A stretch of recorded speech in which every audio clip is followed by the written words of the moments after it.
Hola, soy Matías Tabil de Asociación Libre y hoy estoy acá con un gran amigo, sociólogo y poeta.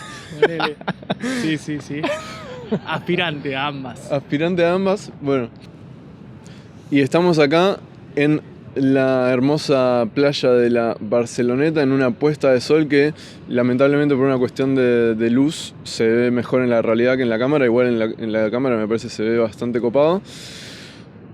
Y queríamos hacer un video aprovechando que estoy acá disfrutando y que mi amigo Nico vive acá hace ya 2 años. 2 años, para hablar de un tema que me parece es uno de los temas de la humanidad, diría, que es la libertad. Un tema muy profundo, sin duda. Sin duda, vamos a intentar abarcarlo. Claro, y obviamente no lo vamos a poder abarcar en su totalidad porque es un tema demasiado amplio. Esperemos poder abarcar por lo menos un aspecto de lo que entra en juego en el concepto de libertad.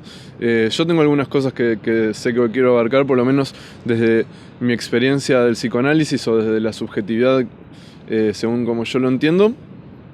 Y de hecho, Olga Pilnik me había propuesto hacer un video acerca de la libertad desde la filosofía, que eso se viene. Pero, perdón, Olga, por adelantarme un poco con el tema, pero vamos a hacer ese video también, que va a estar buenísimo. Pero bueno, vamos a hablar efectivamente entonces de la libertad. Yo como oyente quisiera hacer esta salvedad, que vi el video con Olga y con Jorge, y me llamó la atención justamente el extracto sobre la libertad, que si no me equivoco fue Olga la que arrojó la pregunta, no, Jorge, sobre ¿creen que un psicoanalizado es libre o creen que cuál es el espacio de la libertad en el psicoanálisis? O sí, para esa teoría, y vos respondías, y si no me equivoco todos estaban de acuerdo, en que quizá si el deseo termina finalmente determinando al sujeto, sí, no hay espacio para la libertad salvo eso, con lo paradójico que es esa definición. Exactamente, y totalmente de acuerdo conmigo mismo, como me estás parafraseando, ¿no? Pero sí, porque uno diría... Sí, con los otros dos. Y con los otros, claro, exactamente. Pero como eso lo había dicho yo y los otros estuvieron de acuerdo, bueno, pero supongo la pregunta de Jorge y apuntaba a lo que yo respondía de alguna manera. Totalmente. Que es que no es que uno pueda hacer cualquier cosa, sino uno está un poco determinado a desear ir por determinado camino. Y eso no sé si lo puedes elegir completamente. Eso, lo que está determinado en el deseo inconsciente de cada uno, me parece que es bastante incambiable. Me parece. ¿Y cuál es, te hago esta pregunta, cuál es, o sea, porque el psicoanalista y cuando uno va a un proceso, cuando uno va al psicoanalista, lo que procura es, digamos, ampliar la libertad que uno tiene. Entonces es como algo paradójico. ¿Cómo lo explicarías eso? Exactamente. Y bueno, lo que a mí se me ocurrió en ese momento, pensando en la experiencia propia y de los pacientes, es que por más de que uno esté determinado por cierto deseo, la sensación subjetiva que uno tiene, el sentimiento, es como de libertad. Cuando uno se permite hacer eso que estaba bloqueado, de que uno nunca se permitía hacer. Entonces es una libertad que no es una libertad de que uno podría hacer cualquier cosa o estar feliz haciendo cualquier cosa, sino que es la sensación de apertura y libertad que uno tiene al poder efectivamente realizar algo de ese deseo. Que supongo que es un poco lo que decías, ¿o no? Sí, totalmente. Bueno, a mí me pasa, me presentaste como poeta, disto mucho de ser un poeta, pero a veces cuando procuro escribir algo, puede ser una poesía, por ejemplo, uno lo que busca en las palabras es justamente eso, la libertad plena. Porque a veces uno se encuentra escribiendo utilizando palabras de otro, utilizando palabras del sistema, entre comillas, cultural o lo que como quieras llamarle. Y para mí el escritor lo que procura, o por lo menos en mi caso, es encontrar su propia voz, encontrar su libertad dentro de la escritura, digamos. Es muy lacaniano lo que decís. Mirá vos. Es muy lacaniano lo que decís. Justamente, vos decís, dentro del sistema de la escritura de las palabras, que uno podría decir, Lacan podría decir lo simbólico, ¿no? Uno, siendo poeta o humano, digamos, medio que la gente pasa así, sin consideración. europeos, Yo como maleducados. Riquelme tomando mate tras mate así. Sí. Uno como humano está inmerso en el mundo simbólico de donde toma prácticamente, digamos, no diría todo, pero digamos, es mucho, ¿viste? Y a pesar de que ese mundo lo precede a uno como sujeto, yo creo que la esencia del humano, y acá va un poco lo que quería hablar, está en tomar esos elementos para crear algo nuevo, algo propio, e introducirlo en ese mundo compartido que es el universo simbólico del humano, porque uno podría crear algo propio y que se lo quede uno y no mostrarlo nunca a nadie, si es que eso se puede, porque subjetivamente cuando uno crea, yo creo que siempre se imagina siendo visto, ¿viste? Por un imaginario o lo que sea. Entonces no sé si es posible algo de esa creación propia sin la dimensión de un otro, por lo menos en la imaginación. Es más, los escritores muchas veces dicen que para darse cuenta cuando un trabajo está terminado o cuando una frase tiene, digamos, peso específico, es cuando uno la escribe y la vuelve a leer tiempo después y la lee como si fuera una frase de otro. Eso es muy sustantivo en el sentido de lo que vos decís, ¿no? Tal cual, y eso me ha pasado, y bueno, el otro día hablábamos que me decías que a vos te había pasado también. Es muy frecuente eso, ¿no? Como tomar distancia y verlo como si fuera otra persona Tal cual. que la escribe. Sí, te contaba que escribiendo un diario, como que empecé a escribir el diario sin saber bien por qué, y después de un tiempo lo volví a agarrar y a leer cosas del pasado, y a veces en algunas frases sentía que no era yo el que estaba escribiendo eso, y bueno, en algunas que procuraba escribir algo, decía, mirá, está bueno esto que escribí, pero porque justamente lo leía como algo que no era mío. Es buenísimo lo que decís, y esto ya es una muestra de siempre las charlas que tenemos con Nico, que son así tan fructíferas, tan espontáneas, y me copa poder estar haciéndolo con vos en cámara por una primera vez. Qué lindo, un placer para mí también. Un placer. En relación a esto entonces de usar las palabras del otro para crear algo nuevo, yo creo que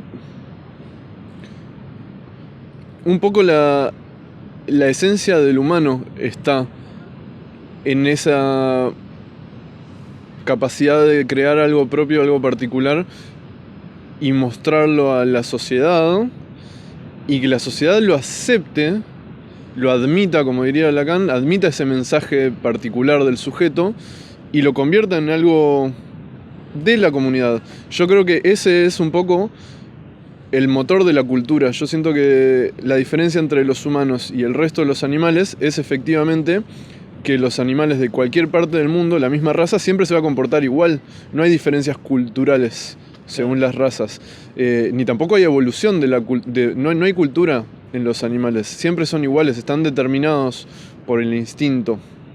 En mayor o menor medida, yo no soy especialista en animales ni nada por el estilo, así que no lo sé, seguro hay algún animal que alguna cosa hace, pero en líneas generales me parece que hay una distancia bastante grande entre el humano y otros animales. Y el humano, según el lugar en donde está, país, continente, imagínate, época, porque suponete no es lo mismo de 2018 que 1500, que 500 antes de Cristo, ¿me entendés? Sí, el humano tiene una variación increíble año tras año, y de hecho me parece que se está acelerando un poco el proceso de cambio, y para mí es a raíz del intercambio subjetivo, donde cada uno aporta cosas nuevas y se van tomando, admitiendo dentro de la sociedad, del mundo simbólico compartido, y eso va generando la cultura. Y para mí una razón del cambio cada vez más acelerado que estamos teniendo es gracias a internet, gracias a la cantidad de comunicación que hay entre humanos en este momento. O sea, vos lo que querés decir es que gracias a internet y las redes sociales,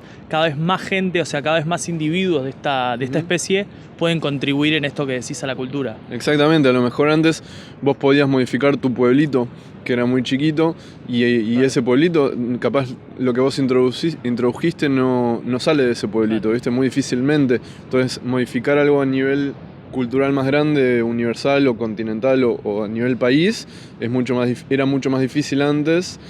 Con la imprenta eso se pudo hacer mucho mejor, y con internet me parece que es incluso más potenciado.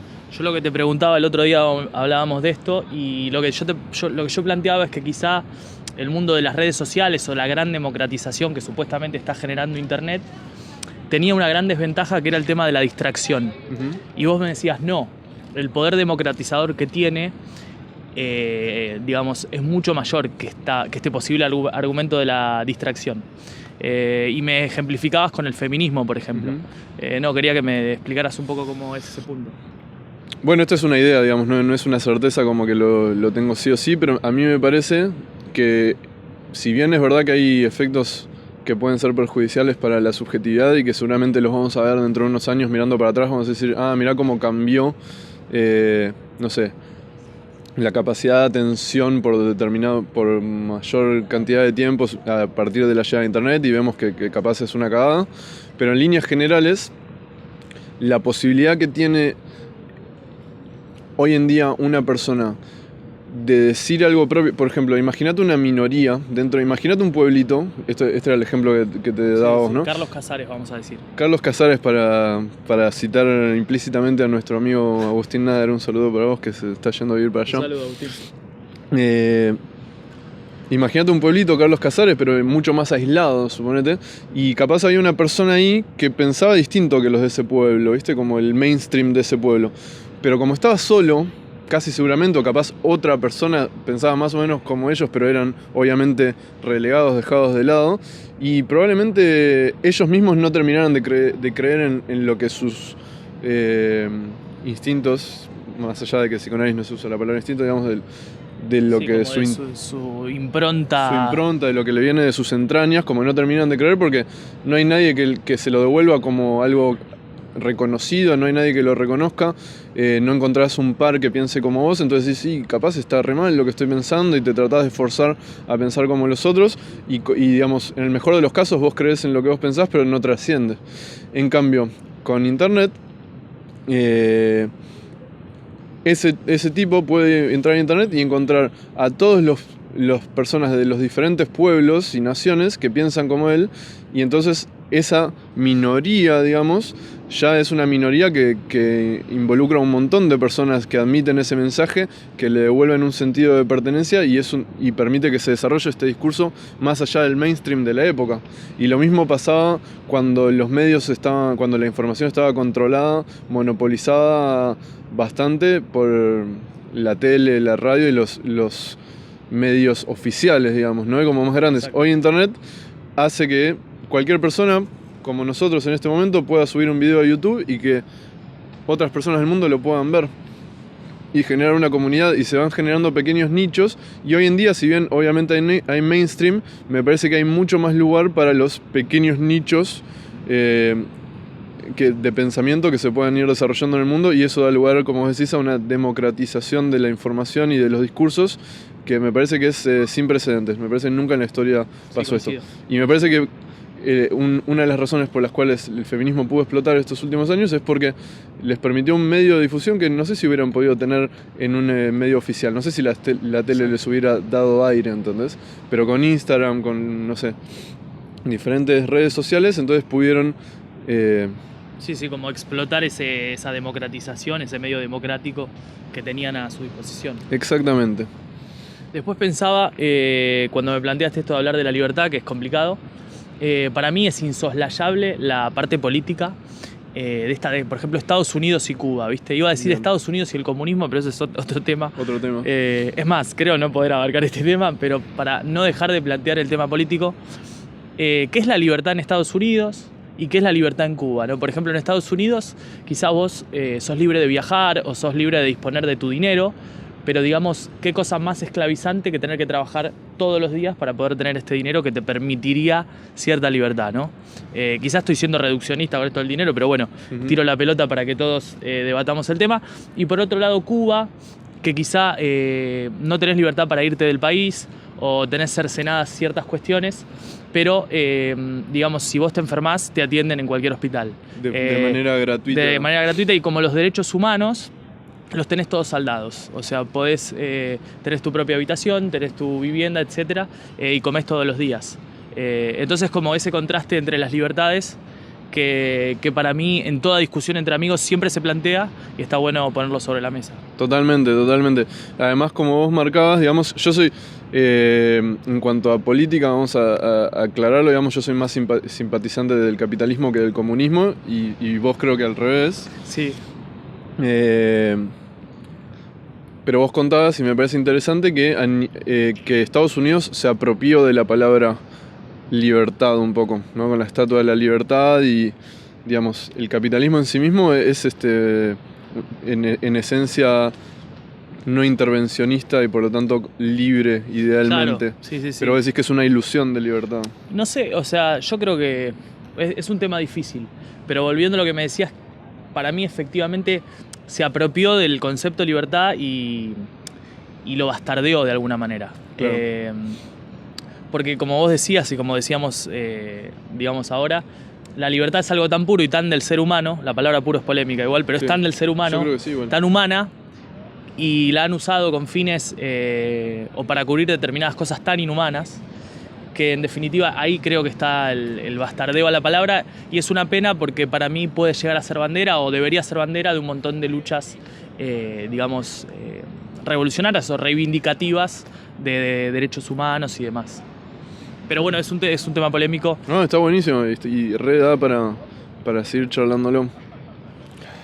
Bien, cambiamos a esta locación entonces, por una cuestión de luz más que nada. Exactamente.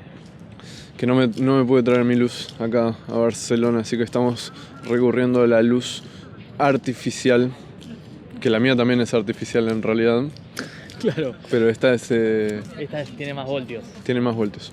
Bueno, en fin, una de las cosas que me disparó para hacer este video era una charla que venía teniendo con mi hermano, que lamentablemente no está acá, se fue a visitar a unos amigos a Andorra.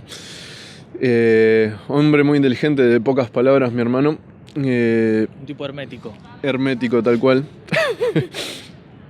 Y un poco de lo que hablábamos y una idea que se me disparó es la idea de que para el ser humano la libertad, y esto es una reflexión, digamos, no lo digo como una certeza, pero es lo que estoy pensando ahora, para el ser humano la libertad es el valor supremo. Y le decía a mi hermano, incluso me parece que es más valorado para el humano que la felicidad. Y después me contradije porque dije, felicidad, ¿qué carajo es felicidad? Y pensé y dije, bueno, felicidad es también sinónimo de libertad, casi. Como ¿Por qué dije es más valorado que la felicidad, quizás la libertad? Porque yo en vez de la felicidad capaz estaba pensando en el placer o en el bienestar del momento, ¿no? Y entonces como que capaz uno puede estar pasándola mal, entre comillas, como en una situación displacentera en ese momento. Te caes al piso y te duele la rodilla. Por ejemplo eso, o intentás hacer algo que querías hacer y no sale y te frustras y es como displacentero, o te encontrás con un obstáculo en el camino y es displacentero efectivamente. Pero aún así te sentís feliz. Entonces digo, esa felicidad para mí está en que ese camino que capaz es displacentero en ese momento es libre. ¿Me entendés? Como esa era mi reflexión, como pienso que la libertad y la felicidad son casi sinónimos para el humano. Te diría como Sí. uno solo puede ser realmente feliz en la medida en la que se siente libre, me parece. Claro. Lo que me pasa con esos conceptos es que son demasiado abstractos y bueno, a veces se solapan o para cada uno quieren decir cosas distintas. Total. Pero creo que coincido con vos. O sea, por ejemplo, para que se vuelva un poco menos abstracto, yo lo pensaba, por ejemplo, no sé, épocas de crisis en las cuales he tenido o he atravesado, que uno puede decir las crisis no son exactamente lindas o, digamos, momentos de bienestar y de placer, pero por alguna razón son momentos que yo recuerdo con mucho cariño de mi vida y de mucho crecimiento, y son momentos donde tienen algo de ese displacer, pero también esa, si está bien tomada, como me parece que yo las tomé en esas crisis, son momentos de apertura, ¿viste? Donde se abre... De liberación justamente, y esa sensación de estar como descubriendo cosas nuevas y y de libertad es lo que hacía que esa época sea tan especial. En ese sentido lo decía. Yo voy a dar una definición bastante... Adelante. Pero como si la libertad fuera como una especie de movimiento dialéctico de las felicidades. Es como vos estás feliz. Me encantó, boludo. Pero vos estás feliz, crisis, Sí. algo se rompe, sos libre, sos feliz de nuevo. Crisis, algo así. O sea, obviamente que... Me gusta, ¿eh? Es medio hegeliano. Hegeliano. Me copa. Pero no sé, la verdad que no sé. Pero yo pienso que esa crisis en sí misma puede ser feliz por más de que uno la esté pasando mal. Bueno, ¿Me entendés? claro. O sea, vos estás en crisis, pero sos feliz. Digamos, obviamente hay una parte de uno que no es feliz en esa crisis, pero también siento que hay algo de ese momento que puede ser angustiante, que igualmente tenga como una felicidad, ¿viste? Es difícil porque son conceptos que felicidad uno lo piensa como comiendo uvas así, con Claro. 3 minas abanicándote en el paraíso. Yo te sigo de esta manera. Yo no sé si estoy tan de acuerdo en el sentido que para mí, vos cuando estás en crisis, o sea, cuando la estás pasando mal, no sos feliz. Para mí sos infeliz. Pero se está produciendo de alguna manera un movimiento de libertad. Y Claro. cuando ese movimiento hace eclosión, ahí sos feliz para mí. Pero bueno, no puedo más que reírme de este argumento porque siento que es todo muy abstracto, pero... No, para mí está bueno. Lo que yo no concuerdo del todo es que para mí parte de ese displacer de esa crisis, por más de que uno lo sufra, hay como por debajo una sensación de de felicidad de base. Interesante. En muchos casos, y a veces capaz es imperceptible para la persona, no sé, acá esto es pura hipótesis, pero lo digo en experiencia propia, por lo menos detrás de esa infelicidad del momento y esa angustia, porque obviamente uno tampoco es una persona unificada, como que solo siente una cosa, como siente una variedad de cosas, a veces sensaciones encontradas, y a veces son más conscientes unas que otras. Entonces, en ese sentido, me parece que debajo de esa angustia y de ese momento de inestabilidad emocional, hay como una libertad que subyace de la cual uno siente como aire, ¿viste? Yo siento muchas veces en las crisis. Depende. Y también me parece que, en caso contrario, en momentos de estabilidad emocional, uno puede estar como cómodo y placentero en muchos aspectos, pero debajo subyace una angustia, un encerramiento, una claustrofobia que para mí tiene que ver con la falta de libertad y que hay como una especie de tenue matiz de infelicidad. Ahora entiendo lo que querés decir. Sí, capaz uno está angustiado, está infeliz, pero en el fondo es como que se siente libre y está feliz. Claro, esa es como mi idea. Como una especie de vacío que tiene algo de felicidad. Exactamente eso fue lo que disparó mi idea de hacer este tema de la libertad, digamos, Claro. a partir de esa idea. Y una de las cosas que me llevó a pensar era que me parece que un poco la esencia de la subjetividad en sí misma es la libertad. Esto es algo que igual lo vengo pensando hace un tiempo en cuanto a psicoanálisis, como que las manifestaciones del inconsciente, tal como yo las leo, siempre son maneras que tiene el sujeto de romper las ataduras con el gran otro, con el super yo, digamos. Son momentos donde uno da lugar a una parte suya subjetiva que está contenida y como que la deja ser. Y para mí las expresiones del inconsciente y la subjetividad en sí misma son de libertad. Sí, puede ser. No sé qué. Bueno, acá me estoy metiendo en un tema que no sé si. Un berenjenal. Berenjenal.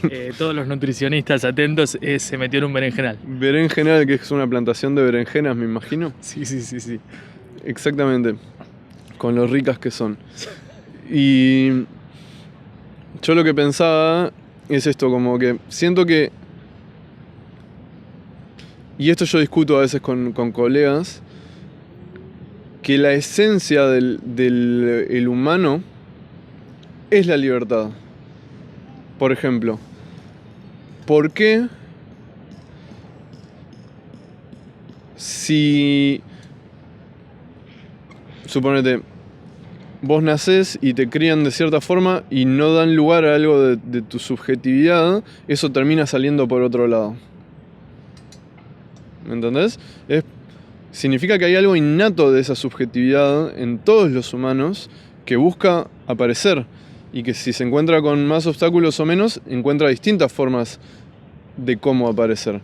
En un neurótico se encontrará con menos obstáculos porque le dan más lugar a esa subjetividad, entonces esa subjetividad es reprimida, pero está en el inconsciente y emerge y puede ser, digamos, se puede hacer consciente y uno puede ejercerla en su vida a partir del análisis. Y en la psicosis, por ejemplo, donde se le da mucha menos lugar a la subjetividad, esa parte no está en el inconsciente, sino que termina volviendo desde lo real, como dice Lacan, en forma de alucinaciones, etc. Ya no está admitido en lo simbólico, sino que tiene que volver desde otro registro, que es como en ese otro registro, ¿viste? Claro, pero la libertad siempre pugna por salir. Por eso digo que para mí algo de la esencia de la subjetividad humana es la búsqueda de la libertad. ¿Entendés? Como que si yo tuviera que decir cuál es la esencia en este momento, que justo estoy pensando esto, del humano, diría eso, que es la libertad en cuanto a algo de la subjetividad que busca aparecer de una forma o de otra. Sí.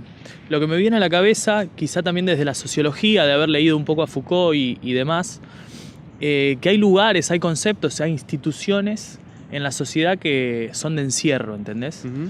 Por ejemplo, esto ya lo decía Foucault y demás, pero los hospitales, las cárceles, son lugares de encierro. Total. Y sin ir más lejos, como para concretizarlo mucho, por ejemplo, el baño en una casa es un lugar de encierro, Uh-huh. ¿entendés? Sí.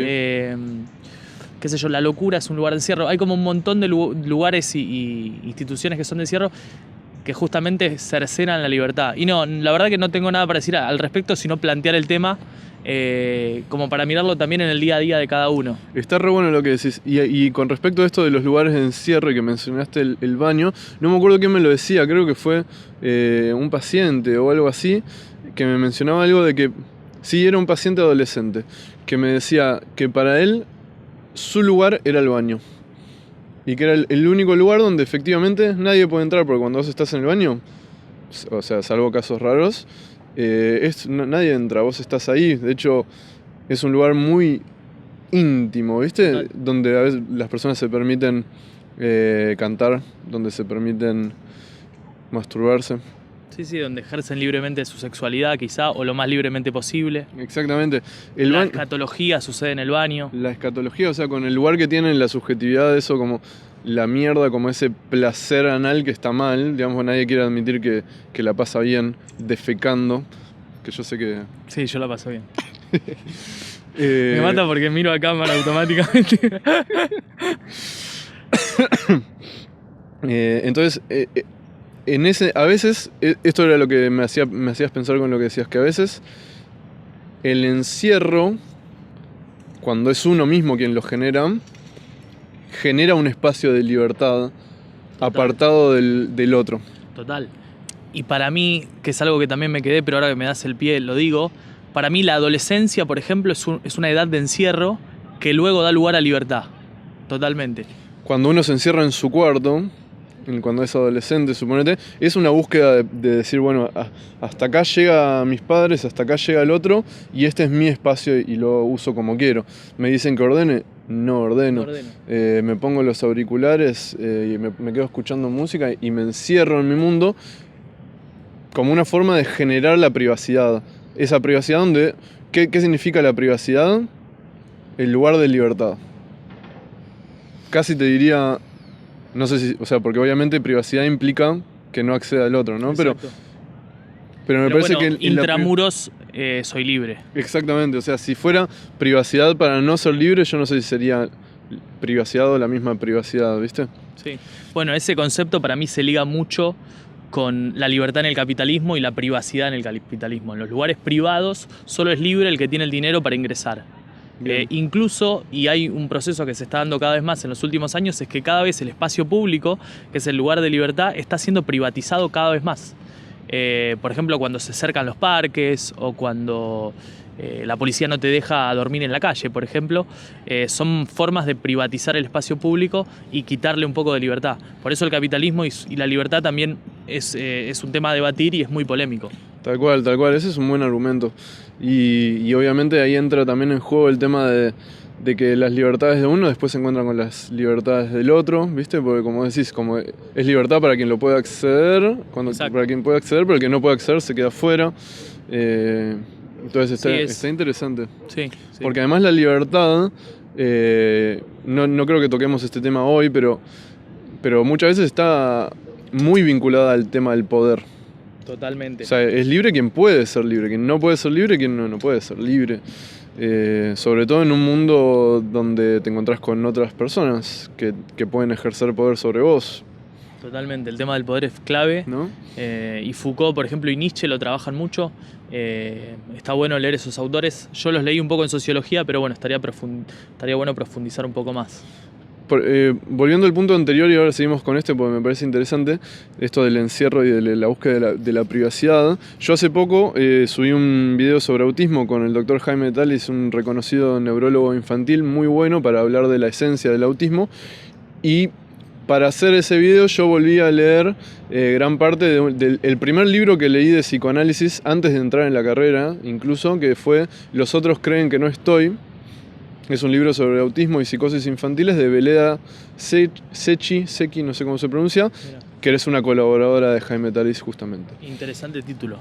Muy interesante título y de eso quería hablar. Los otros creen que no estoy. Es una frase tomada de un paciente autista que a partir de bastante tiempo de análisis empieza a generar un vínculo con la terapeuta donde puede empezar a expresar ciertas cuestiones y en una de las sesiones le cuenta, dice, los otros creen que no estoy. Y yo recuerdo como mi sensación, y me parece lo que uno tendería a creer con ese título es, los otros creen que no estoy, significa, los otros no le dan lugar a mi subjetividad. No creen que yo no estoy como sujeto, suponete. Claro. Sin embargo, si bien eso es así, efectivamente, lo que dice el chico ahora no recuerdo exacto, me gustaría, si puedo lo voy a buscar y lo voy a poner abajo exactamente cómo lo dice, pero lo que entendí, yo sin ser un especialista en autismo, de hecho nunca me tocó trabajar con un autista de cerca, sino simplemente leyendo eso, lo que se me ocurrió en relación a esto, todo ese preámbulo a lo que voy a decir, es que el pibe decía, los otros creen que no estoy, como que era un poco su defensa para generarse ese espacio de privacidad. Por ejemplo, contaba la autora que muchos autistas no miran a los ojos, es uno de los típicos signos del autismo, y uno diría que como que no quiere hacer contacto o no registra al otro o lo que sea, como esa falta de empatía, pero a veces los enganchaba cuando los otros pensaban que no los estabas mirando, que estaban mirando como de reojo, ¿entendés?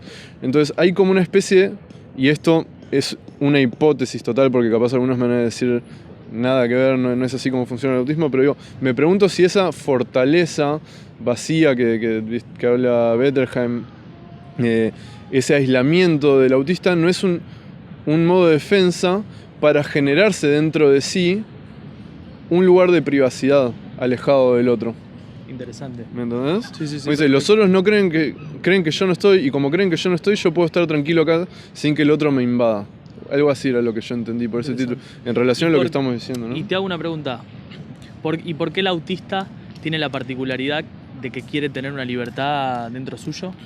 Y para mí, o sea, como lo estamos pensando ahora, por lo menos mi hipótesis es porque es un humano y la esencia del humano es buscar la libertad y la subjetividad propia, y como hay un contexto, y como decía Jaime Talis, seguramente cuestiones orgánicas también influyen, pero como hay un contexto emocional que no le permite eso para nada, el recurso que tiene, el único que le queda, es ese.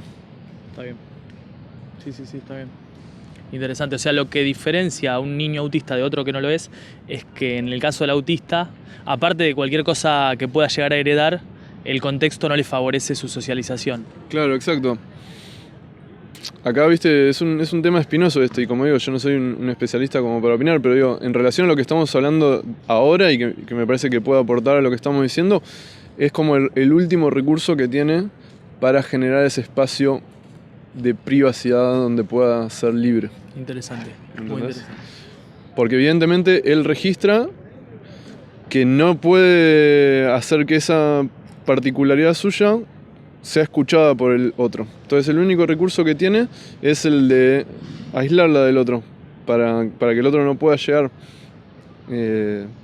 e invadirle en el sentido de no darle lugar, ¿no? Muy interesante. Sí. Me hace pensar en, por ejemplo, a mí que me gusta escribir y demás, a veces me cuesta mostrar lo que escribo. Y como que lo guardo en un ambiente privado. ¿Cómo tendrá eso que ver con la libertad y demás? No me animo a decirte así certeramente. ¿A vos qué se te ocurre? ¿Viste? Y bueno. Y a mí, ¿qué se me ocurre? Que bueno, o sea, así como el autista no te mira a los ojos, en mi caso no te muestro lo que soy, porque quiero tener un espacio de libertad para mis adentros. Pero bueno, nada, es difícil, es un tema difícil, no sé. Es un tema difícil porque además yo pienso que, como dije al principio, como que uno cuando crea siempre se imagina al interlocutor de alguna manera, o al oyente, al que escucha, al que mira. Entonces yo me imagino que en el autismo no lo sé, pero me imagino que también, en tu caso particular, yo me imagino que vos te imaginás siendo escuchado, siendo leído, pero bueno, evidentemente hay cosas que no estoy dispuesto a mostrar. No estás dispuesto a mostrar en este momento. Yo no sé si es para preservar tu espacio de intimidad, si es porque lo que vas a decir sentís que está mal. Sí, no, ¿entendés? o quizás siento que el hecho de mostrar mis cosas puede llegar a alterar mi espacio de libertad. Claro. El juicio o lo que fuere.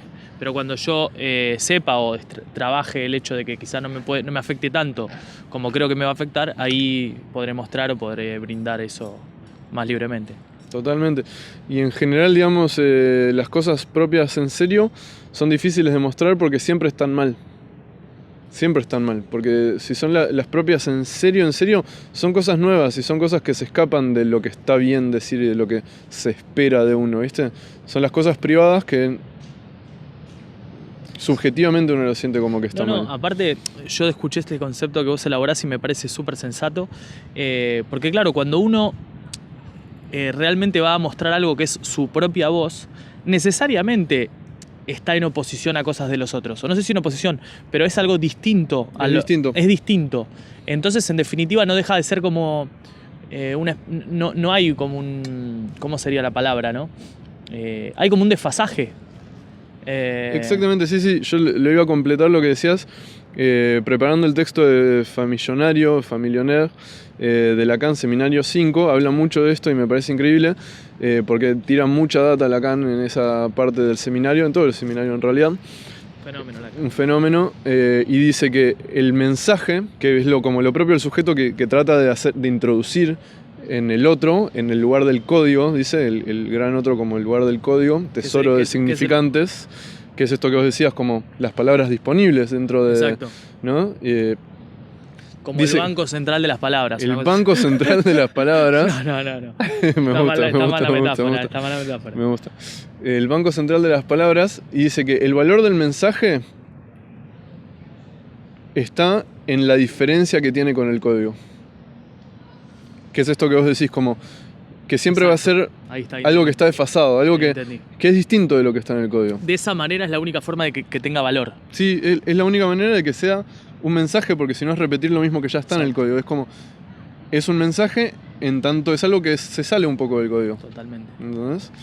Por eso, y por ejemplo yo que estudié sociología y bueno, los que hemos tenido la suerte de estudiar en universidades, a veces hay como una gran puja entre el discurso universitario o el discurso de las materias y demás, que a veces es una cosa, o mismo el discurso de las usinas de pensamiento o de las usinas de investigación, en el caso de materias humanísticas, en donde no se dice nada, es como que la voz está totalmente muda, porque es como se usan palabras y conceptos y demás de esta, ¿cómo le dice Lacan? Del código, del tesoro de significantes. Del tesoro de significantes, y como que no hay nada que sea una... No hay nada nuevo, nada con libertad, nada una palabra como una bocanada de aire fresco. ¿Sabes que eso Lacan le llama palabra vacía? La palabra vacía. Cuando se utilizan los elementos del código para decir lo que ya significan, digamos, el significado universal admitido, digamos, es la palabra vacía, es hablar un poco por hablar. Y justamente ayer estaba leyendo, ¿cómo se llama? ¿De Jung? No, de Judith Butler, de género. Sí, se llama... Gender Travel. Identidad de... No, puta que lo parió. Porque la traducción es algo así como el género en disputa. El género en disputa es la traducción. Pero según Jorge Reiter, y me parece que tiene razón por lo que leí, es una mala traducción, porque no es que hay como un género en disputa, sino como Judith Butler quiere como eliminar un poco la cuestión del género, ¿viste? Como algo cerrado. Exacto. Bueno, pero lo que decía, que me pareció muy interesante y es exacto lo que estás diciendo vos, que por momentos en el feminismo, digamos, o lo que se estaba generando en ese momento y ahora, se empezaban a utilizar ciertos conceptos que eran como, y cierta forma de hablar que un poco se salía de la manera académica aceptada y que decía, eso lo hace difícil de entender por momentos y difícil de leer, pero no se puede decir nada nuevo si se quiere decir las cosas de la misma forma académica que como es aceptado. O sea, no se puede generar un discurso que esté por fuera de lo que dice la academia si se usan los mismos términos de la academia. Totalmente. ¿No? Y me pareció muy, muy interesante, como que prefería ser un poco difícil de leer y sí, tener cierta... heterodoxa o no ir por el mainstream de la academia. Bueno, a mí en sociología esto me repasó, y si me escucha algún estudiante de sociología de la UBA lo va a entender. Entre los mismos estudiantes a veces llamamos o llamábamos materias ladris a aquellas, quizá algunas sí era ladri, hay que decirlo, pero hay muchas de esas materias que iban por fuera del lenguaje académico. Y la mayoría de la gente, inclusive yo, que me gustaban mucho esas materias, las llamamos materias ladris, porque quizá eran fáciles, porque incluso hasta en la institución materia, es decir, en las notas y todo, también se iban por fuera de la academia. Entonces, por todo decíamos, son fáciles de aprobar, los textos son distintos, no son tan académicos, y en definitiva, para mí, fueron las materias que más me gustaron y de las que más aprendí, porque era una voz propia cada una de ellas. Muy buena reivindicación de esas materias ladris. No, total, y quiero reivindicar, por ejemplo, una, la que más me gustó, para aquellos que estén arrancando sociología, Teoría Estética y Política, de Horacio González. Creo que él no está dando más clase ahí aún en la UBA, pero es un materión, está buenísima. Muy bueno. Y aparte incluye un montón de lenguajes, etcétera. Muy buena. Muy bueno. Y lo que pensaba en cuanto a la libertad como lo que tiene más valor para el humano, digo, hay momentos en los cuales el humano, sin embargo, elige cosas distintas a la libertad. Y me preguntaba por qué ¿no? Como, ¿por qué va por caminos que no son los en los cuales se siente más libre? Y yo pensaba, hay veces, por ejemplo, en los cuales uno se ve, ahora es más difícil quizás, pero en otras épocas más claramente, tener que elegir entre seguir viviendo o ser fiel a lo que quería, digamos, ¿no? Por ejemplo, se me viene la imagen de Corazón Valiente de Mel Gibson. Tremenda. Cuando lo están castrando. Cuando están castrando, que el tipo grita libertad. Tremenda escena. ¡Libertad! Y mientras le están cortando el falo. Tremendo. En ese caso, Mel Gibson eligió la libertad, digamos. Por eso lo grita. Pero en muchos otros casos uno diría, incluso yo me parece que lo haría, diría, no, obvio, digo lo que vos querés. Digo lo que vos querés. Yo creo que estaría también del lado de los tuyos. ¿Me entendés?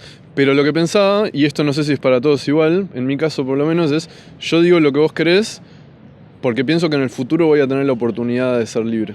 O sea, estoy posponiendo mi libertad con la esperanza de una libertad futura. Si no hubiese libertad futura, yo no sé si... Bueno, eso es pensamiento estratégico. Estratégico. Y es muy importante. Estratégico. Bueno, eso sucedió mucho para mí.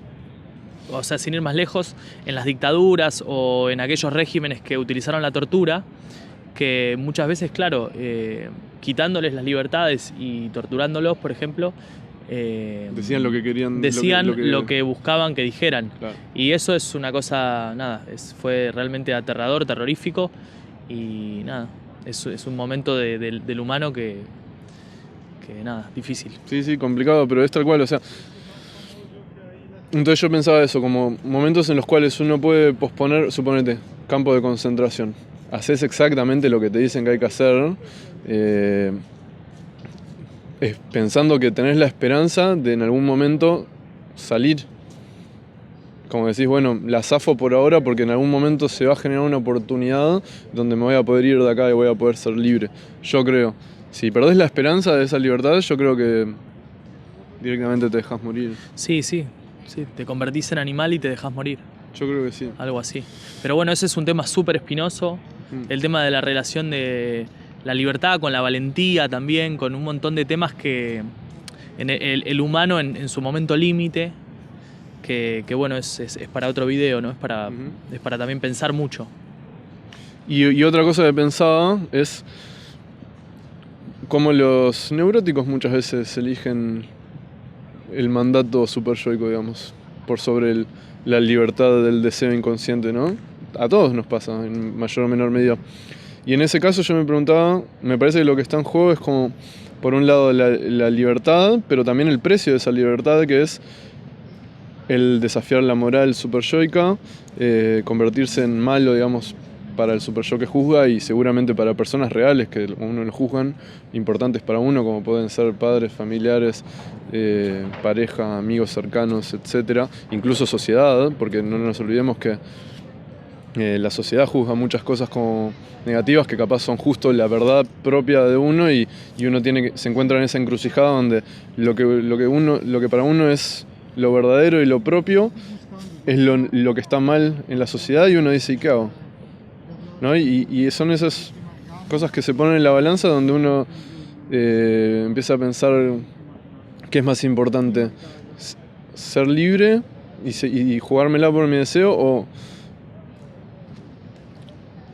o no quedarme solo, tener el apoyo de mis seres queridos, el apoyo de la sociedad, sentirme que no soy mala persona, etcétera, ¿viste? Y esas cosas me parece que son quizás algunas de las cuestiones que le hacen contrapeso a la puja insaciable de la libertad. Sí, y lo que se me viene a la mente cuando hablas de esto es, por ejemplo, Galileo o estos tipos que rompieron el paradigma, Sí. que en definitiva en algún momento estuvieron solos y que quizá la humanidad no estaría donde está si estos tipos no hubieran elegido la libertad, ¿no?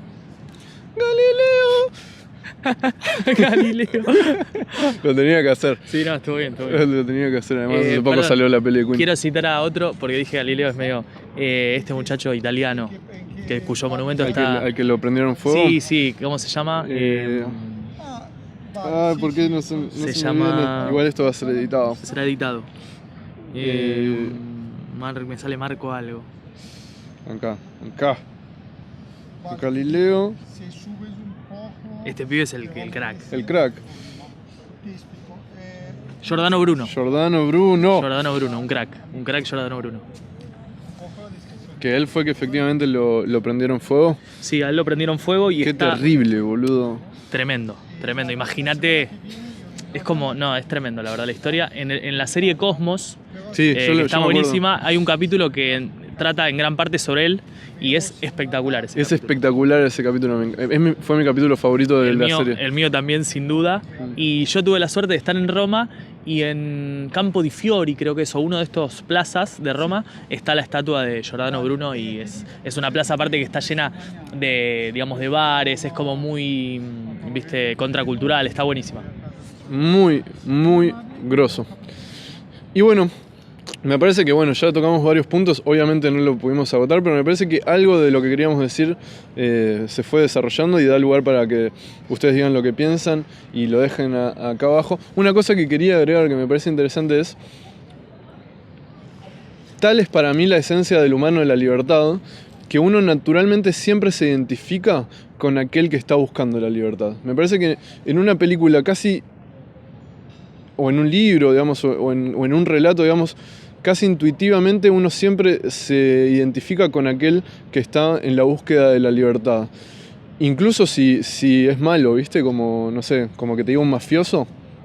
A ver, dame un ejemplo concreto. Y ahora no se me ocurre, pero suponete una película donde el protagonista es un criminal, como por ejemplo Walter White en Breaking Bad o muchos otros, y donde lo está buscando la cana, que serían el bien, digamos, pero como él es el que está ahí como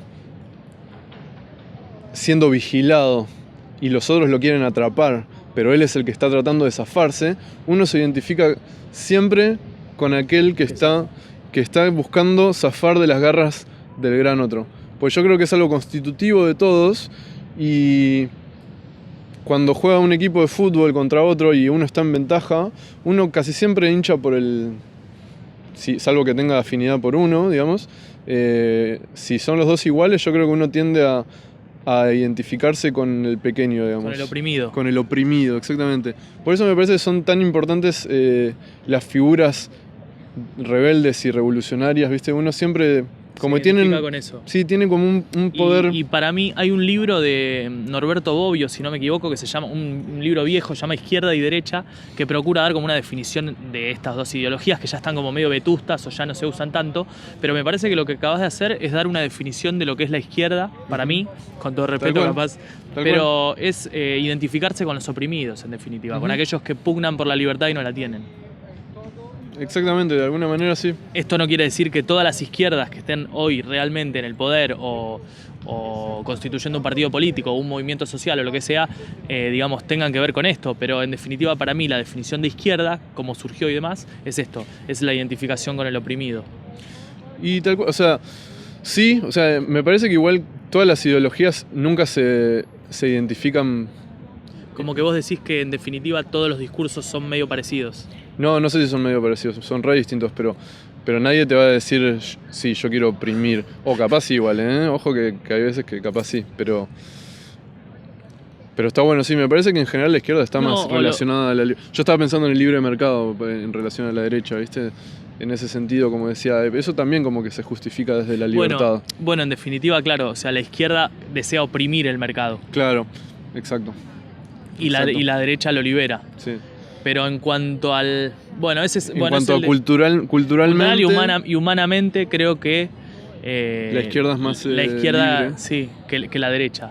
Porque para mí, si el mercado está libre, los oprimidos son los seres humanos. Si claro. los seres humanos están libres, el oprimido es el mercado. Pero es un debate, no... Es un debate que está bueno y vamos a tener que hacer un segundo video.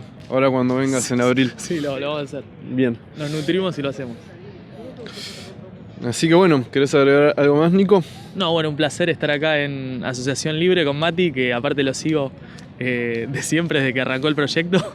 Y nada, somos grandes amigos de la infancia. Sí. Y bueno, un placer estar acá. Sí, la verdad, un placerazo haber compartido este video con vos. Tenía muchas ganas hace mucho y por una cuestión de distancia no lo habíamos podido hacer. Y aparte con mates de por medio, que es como sucede en todas nuestras charlas. Así es. Así que bueno, muchas gracias, espero que les haya gustado y la seguimos la próxima sesión.